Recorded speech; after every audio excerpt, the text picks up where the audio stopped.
Pikirku judeg atiku bingung waro langitku kang katon mendung. 1 2 3 4 5 Dr. Wardani. Terima kasih atas kehadirannya di Haji Sun pada saat ini, Pak. Ya, selamat pagi, Pak Haji Sun. Wah, alhamdulillah, kita sehat selalu. Sehat selalu, Bapak. Nah, Pak Wardani, ini kondisi new normal. New normal ini kan juga tidak hanya di dalam khususnya birokrasi pemerintahan, tapi yang sulit adalah di pendidikan. Bagaimana murid yang ratusan ribu ini harus direncanakan new normalnya, Pak? Ya. Seperti apa sih kira-kira? Bagaimana kita mau melakukan gitu? Ya. Ya, new normal ini kan kenormalan baru, Pak. Betul. Jadi pembiasaan baru. Nah, Nah, ini bagi anak-anak guru harus sedini mungkin dipersiapkan, Bapak. Ya, dipersiapkan. Jadi bulan Juni ini kami mempersiapkan untuk guru supaya protokoler COVID-19 itu ketat dilaksanakan oleh satuan pendidikan. Dipersiapkan tempat cuci tangannya, dipersiapkan hand sanitizer-nya, dipersiapkan termogannya. Betul, nanti kalau ketemu langkah-langkahnya bagaimana ini kita siapkan. Perlu dipersiapkan betul ya. Pak. Nah, kan bayangan kita, Pak, murid itu kan begitu banyak. Kalau nanti sekolah itu satu meja satu murid, apakah cukup? Bagaimana kelasnya kan nggak cukup? Nah, pemikiran kita kan seperti itu. Sebenarnya arahnya apakah mungkin mau begitu sih, Pak, kira-kira? Seperti apa sih? Ya, ya yang penting perlu ada peningkatan kegiatan pembelajaran dengan tatap muka. Tetapi tidak full seperti masa lalu. Yang masa lalu yang sudah normal betul ya. Yang di Klaten ini kami rencanakan, kami konsep dengan sistem SIP. Jadi kurikulumnya itu tatap mukanya 50% dari yang dulu. Tapi ini sudah menguntungkan. Yang kompetensi esensial sudah nanti bisa disampaikan begitu. Sudah. Tapi kecapai apa yang kita inginkan ya. Iya. Jadi bukan berarti nanti bahwa itu satu kelas masuk pagi atau siang, bukan itu, Pak. Bukan, Pak. Bukan masuk pagi siang. Jadi nanti konsep kami itu 50% tatap muka, 50% penugasan atau daring. Nah, begitu. Jadi tidak secara menyeluruh terus nantinya anak-anak sekolah seperti langsung seperti biasa itu bukan ya. Tetap protokoler COVID-19 itu jaga jarak di antara siswa ini harus kita siapkan. Nah, gini, Pak. Gimana nantinya, Pak, dengan persiapannya? Kan tentu guru juga sangat banyak. Terus gugus tugas setiap di sekolah itu kira-kira apakah mau dibentuk atau tidak sih, Pak? Iya, pasti kita bentuk, Pak Haji. Jadi mulai tanggal 2 Juni nanti itu semua guru masuk. Semua guru masuk bersama dengan gugus tugas di satuan pendidikan. Mereka melakukan pelatihan protokoler COVID-19. Karena mengubah pembiasaan itu tidak mudah. Ini harus dimulai dari guru selama 1 bulan itu dibiasakan dengan protokoler COVID-19, bagaimana jaga jarak, bagaimana berbicara, bagaimana bergaul, bagaimana melangkah, bagaimana mengajar. Itu kesiapan termasuk peralatan ini harus kita siapkan lebih dulu sampai matang begitu. Berarti siap ini kira-kira kalau nanti sudah mau diberlakukan untuk new normal khususnya di bidang pendidikan, kira-kira siap ini, Pak ya? Saya yakin siap untuk Klaten. Tetapi asal protokoler pelatihan ini selama 1 bulan ini dapat kami lakukan. Jadi termasuk di dalamnya pelatihan untuk review kurikulum, Pak. Review kurikulum. Kurikulumnya ini kan kalau kemarin tatap mukanya 36 jam. Nah, ini tinggal 18. Nah, bagaimana kompetensi esensial yang disampaikan melalui tatap muka? Bagaimana kompetensi yang cukup dengan penugasan, dengan daring. Nah, ini harus direview. Metode pembelajarannya juga harus direview, Pak. Nah, ini di samping mereka pelatihan protokoler COVID-19, anak-anak guru nanti mereka menyusun review kurikulum agar tatap mukanya di kompetensi esensial mana ini yang perlu disampaikan ketika tatap muka. Iya. Apakah nanti orang tua itu juga wali murid itu khawatir enggak kira-kira? Siap apa enggak kira-kira, Pak? Kan kadang-kadang kita pikir bahwa wah, ini orang tua, saya sendiri juga orang tua, punya anak sekolah. Nah, kadang gelisah kita. Apakah Pasti benar itu, nanti Pak. Iya. anak-anak main ngumpul? Mungkin nggak itu Pak nanti? Iya. Seperti apa itu kan? Iya. Kira-kira? Ya, siswa Pak, itu kan beda dengan tenaga kerja. Oh. Orang yang sudah bekerja dikasih 1 lembar SOP jalan. Ya, jalan. Tapi kalau siswa ini kan anak sedang proses menuju dewasa. Betul. Ini pembiasaannya harus lebih ketat, harus lebih lama. Mungkin nanti 1 minggu itu pelatihan COVID-19 itu harus dilatih pada siswa. Oh, gitu. Nah, sebelum siswa masuk, kami wajibkan semua sekolah mengadakan pertemuan komite sekolah, Bapak. Jadi pertemuan komite sekolah dengan guru, dengan siswa itu supaya nanti orang tua ini tahu persis bagaimana menyiapkan anak mau berangkat sekolah, memberikan bekal, hand sanitizer, masker dipersiapkan. Kadang anak kan sedang berproses dewasa, kadang lupa bawa masker. Ini orang tua harus mempersiapkan. Harus tahu persis. Nah, ini orang tua dengan sekolah ini menyatu. Bagaimana berarti nanti orang tua itu juga akan diberitahu dong Pak, diberitahu, disosialisasi. Dan juga kalau perlu edaran tahapan dalam rangka untuk pelaksanaan anaknya biar mereka tenang juga gitu. Iya Pak. Jadi nanti edaran-edaran, kemudian kita juga siapkan buku panduan protokol COVID-19. Jadi kami sedang menyusun dengan Dinas Pendidikan, Dinas Kesehatan dan PMI Kabupaten Klaten. Nah kemarin sudah kami kumpulkan, kita harapkan 1 minggu ini nanti selesai. Nah buku panduan ini selesai, nanti kita cetak, nanti semua siswa memiliki buku panduan sehingga orang tua pun juga bisa membaca dari buku panduan itu bagaimana mendampingi. Nah, ini karena tingkat kebenarannya harus 100% loh Pak. Gitu. Betul Pak. Betul lah. Nah ini kan tenang Pak kalau gini. Oh berarti nanti orang tua bisa melihat panduan yang dibawa anaknya itu. Iya. Bahwa panduan di situ orang tua untuk berbuat apa itu ada berarti Pak. Ada Pak. Nah kalau begitu kan tentu kita tenang dalam rangka menunggu pelaksanaan untuk new normal juga di pendidikan. Karena kita yang orang tua juga suka gelisah kok ini mau new normal mau bagaimana. Nah, kalau tidak kan kita memberi sudah. Nah, nanti tahapannya seperti apa sih angan-angannya Pak Kepala Dinas ini? Untuk penerapan new normal itu apakah tahapan pertama apa, kedua apa, 3 apa, 4 apa, seperti apa sih Pak? Kira-kira. Jadi tahapannya di bulan Juni ini nanti ada sosialisasi kepada semua guru. Tahapan pertama ini sosialisasi. Kemarin sosialisasi, kami sudah sosialisasi kepada Korwil, kepada kepala sekolah sudah kami lakukan kemarin. Sudah dilakukan ini sebenarnya? Kami lakukan. Sudah dimulai. Sudah dimulai secara daring, Pak. Daring Jadi saya bicara dengan 700 kepala sekolah ya mudah dengan daring begitu. Nah, kemudian nanti kepala sekolah memandu guru-guru membentuk gugus tugas di sekolah. Kemudian pelatihan di sekolah, guru-guru terbiasa sudah mantap persiapan. Kemudian dilakukan pertemuan dengan orang tua siswa langkah berikutnya. Kemudian menyusun kurikulum, review kurikulum. Nah setelah itu baru tanggal 13 Juli sesuai dengan skenario Kemendikbud siswa masuk itu pelatihan dulu untuk siswa Bapak.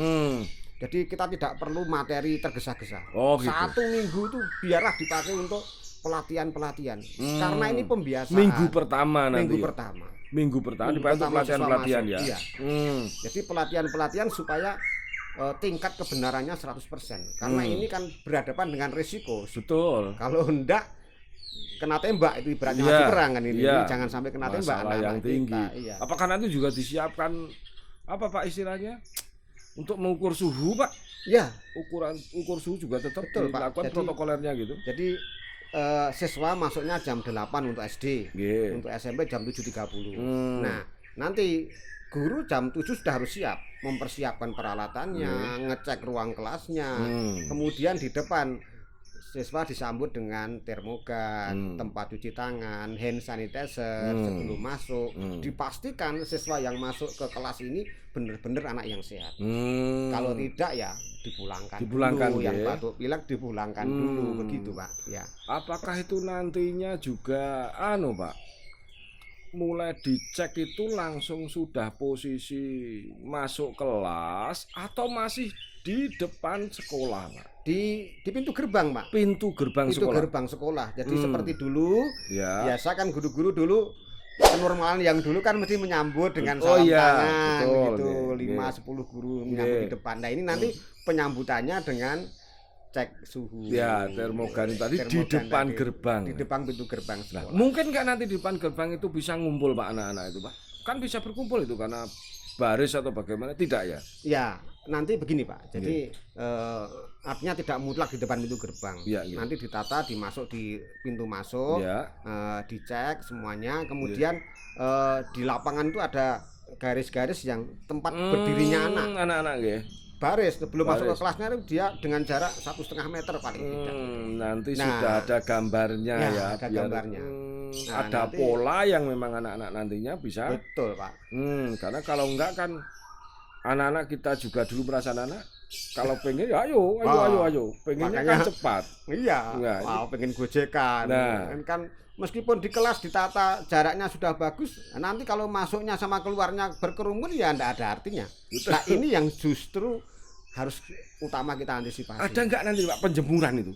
Berjemur itu ada enggak itu? Ada Pak. Jadi jadwal kami yang SD itu cukup per jam 30 menit Pak. 4 jam pertama. Per jam 30 menit per jam pelajaran. Pelajaran dulu. 30 menit. 30 menit. Nah nanti jam pertama sampai jam keempat itu sampai jam 10 Pak. Iya. Nah jam 10 sampai 10.15 itu istirahat. Tidak kita pakai istirahat Pak.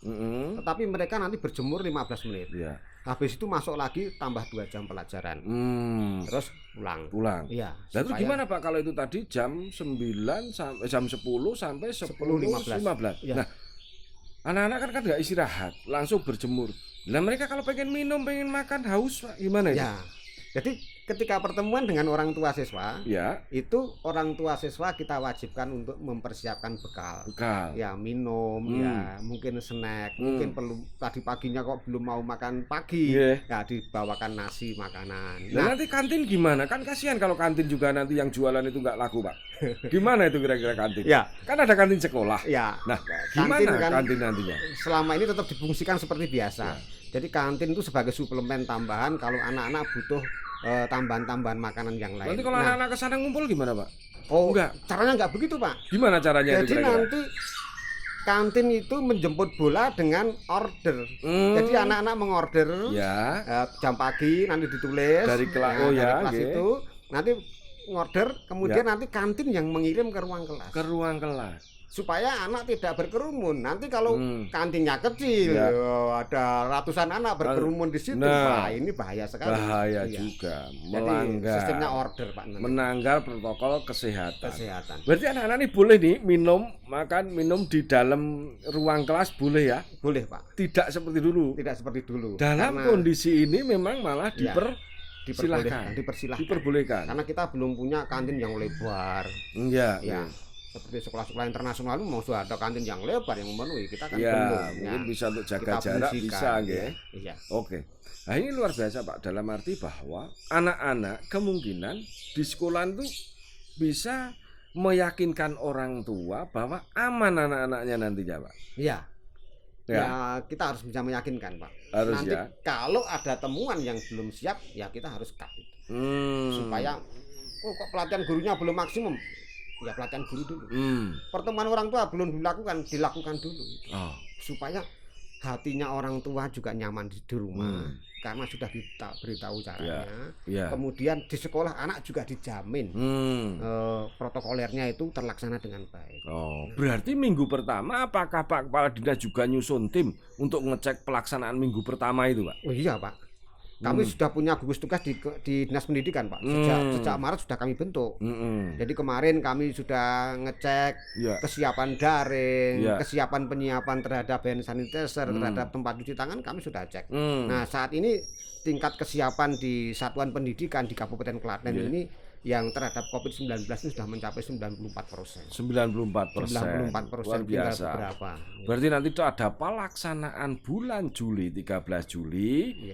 Itu untuk trial minggu pertama itu tetap pelaksanaan pengawasan dari tim gugus pendidikan pun ready ya Pak ya. Yakin bahwa nantinya pelaksanaan itu apakah benar atau tidak kan gitu. Jadi tidak semata-mata minggu pertama langsung masuk normal, tidak nggih. Tidak. Melalui tahapan. Penjelasan dulu, pelatihan dulu, jaga jarak dulu.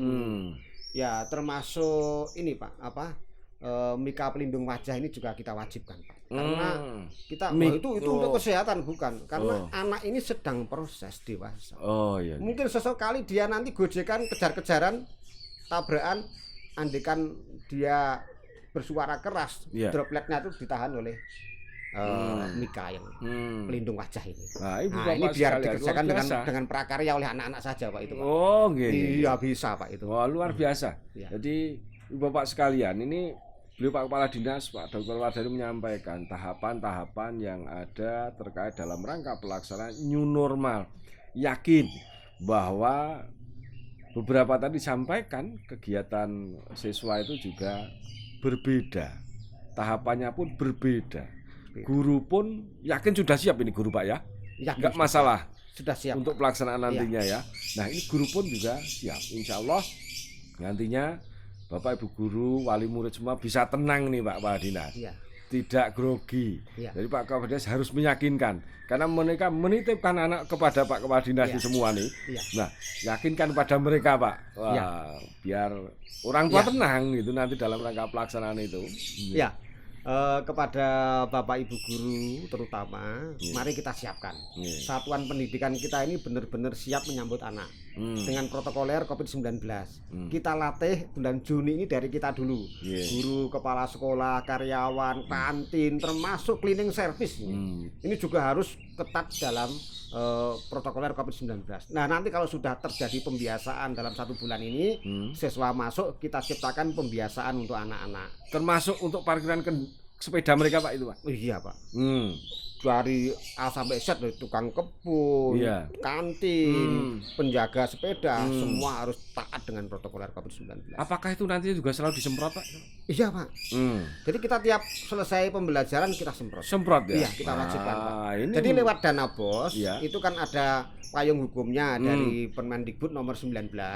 Jadi dana BOS itu bisa dipakai untuk pembelian hand sanitizer, untuk disinfektan, untuk honor pun juga tidak dibatasi 50%, boleh dari 50%. Begitu. Luar biasa.